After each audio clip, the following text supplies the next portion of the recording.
to the next person. In the interest of time, Honorable Cynthia. Thank you, Honorable Speaker. Followed by Honorable Bwambok, then Honorable Mengech. Thank you, Honorable Speaker. This afternoon, I rise in total support of the report that has been brought to this House by the committee chaired by Honorable Fred. Honorable Speaker, I must say the report is a true reflection of what the public participation entailed, Honorable Speaker. Honorable Speaker, just to touch on a few things that are in this particular bill that the report was written about. Honorable Speaker, I just need to speak to 4 issues. In the BBI report, Honorable Speaker, it has a proposal that the youth of this country be given some tax holidays and some help holidays, Honorable Speaker. What I want to say, Honorable Speaker, is the youth of this country do not need any sort of moratorium. They just need opportunities to be able to take part in the development of this country, in the building of this country. Honorable Speaker, on the same breath, I want to say that the problem that we have in this country is not the laws, it is implementation, Honorable Speaker.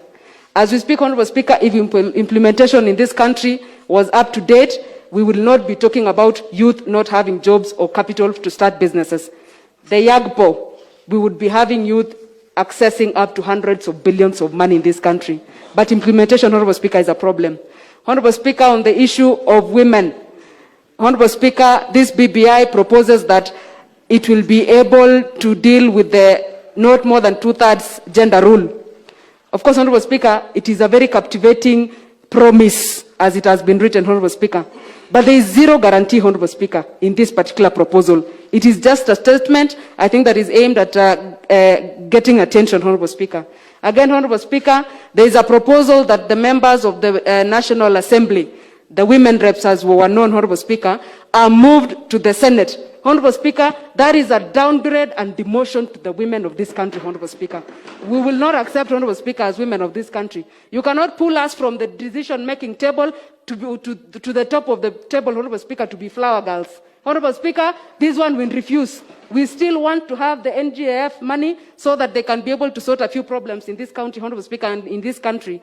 Honorable Speaker, and then I'm wondering, Honorable Speaker, when it is only expressed that when the governor is a man, the man shall consider a woman for deputy governor.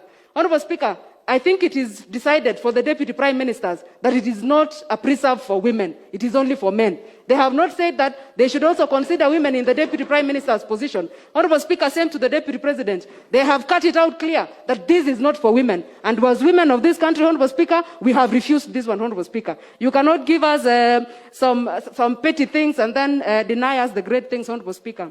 Honorable Speaker, I want to speak, I will not speak to the constituencies, Honorable Speaker. In fact, this particular commission that was, or whatever, committee that was tasked with this one, Honorable Speaker, it does not even know where its mandate reaches and where it does not. Honorable Speaker, they cannot just sit down one day and decide that they are going to use population to create constituencies. It is totally unfair, Honorable Speaker. And it is actually marginalizing the marginalized more, Honorable Speaker. And Honorable Speaker, on the next issue, there is the executive. The powers that have been given to the presidency, Honorable Speaker, they are very dangerous. If they happen to fall on the wrong hands, Honorable Speaker, we will be back to dictatorship, Honorable Speaker.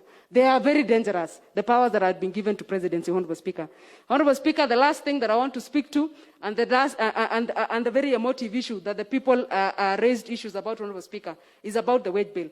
Honorable Speaker, they have added supposedly, of course, after overstepping their mandate, the 70 constituencies. Those are 70 MPs, 47 senators, new ones, Honorable Speaker. That is a serious wage bill that they have added in this country, Honorable Speaker. And Honorable Speaker, the source of income in this country, it is taxation and borrowing. And Honorable Speaker, for the record, we have reached our limit in terms of borrowing in this country.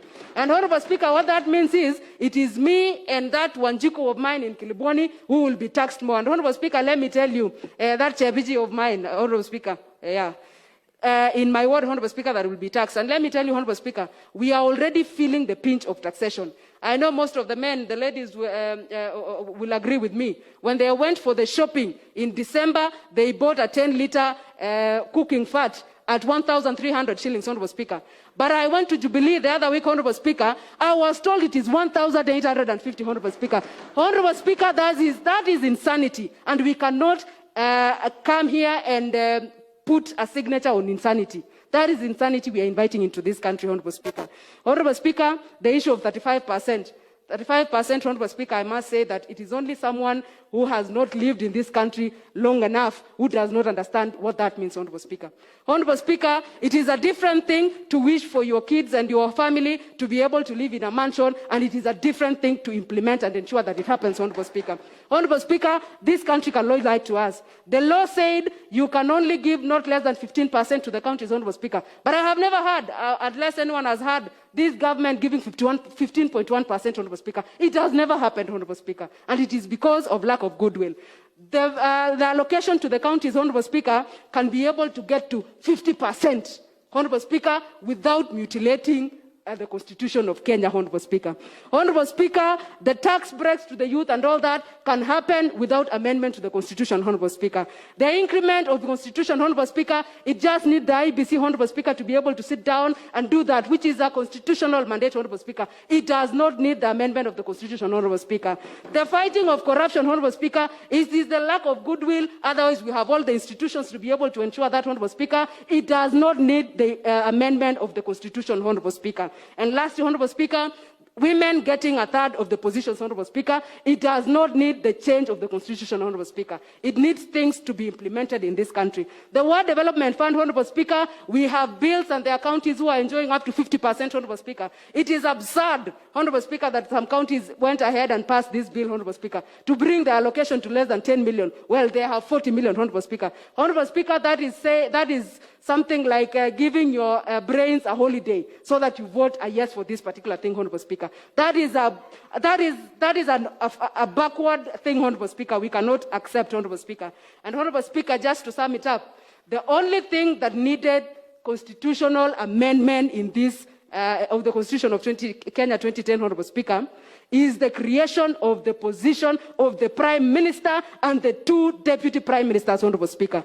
Honorable Speaker, we cannot allow this country to be taken into a long process, Honorable Speaker, just to create jobs for 3 people, Honorable Speaker, and some ministers, Honorable Speaker. And Honorable Speaker, of course, being a legislator and being a member of the County Assembly, knowing my roles, Honorable Speaker, I would never accept a situation where I am a minister and a member of the County Assembly, Honorable Speaker. Honorable Speaker, that will jeopardize the oversight role that I have, Honorable Speaker. So, Honorable Speaker, that is just taking us back to where we came from, Honorable Speaker, and we will not accept that, Honorable Speaker. Again, Honorable Speaker, conspicuously, I have noted that Article 177 of the Constitution has been amended. Of course, it used to say that MCA's term lapses in 5 years. Honorable Speaker, they were keen enough to be able to amend it to read that until the next general election, Honorable Speaker. Honorable Speaker, if you are someone who reads into things further, Honorable Speaker, that should be a red flag, Honorable Speaker. You see, Honorable Speaker, there has been a lot of issues of the election might be shifted to 2024, Honorable Speaker. Honorable Speaker, that one confirmed my fears, Honorable Speaker. And Honorable Speaker, the Constitution is very clear about boundaries review. Boundaries review can only be done 1 year before the general election, Honorable Speaker. So if they make good their threat to review the constituencies, Honorable Speaker, it means that they have to be done by March of this year, which is next month, Honorable Speaker. Honorable Speaker, it will not happen. It will be 1 year less before the elections happen, Honorable Speaker. And that means automatically, Honorable Speaker, the election date is pushed forward, Honorable Speaker. And Honorable Speaker, what surprises me more, I have written letters to IEBC, not once and not twice. And they have always said they do not have the funds to be able to do the boundary review for Kilibwani. But they now have money to be able to do the constituency review, while the people of Kilibwani do not get what they deserve rightfully, Honorable Speaker, because of the size of the ward. So, Honorable Speaker, I stand to totally support the report of the committee saying that we reject the BBI proposals. Thank you, Honorable Speaker. Honorable Bwambok.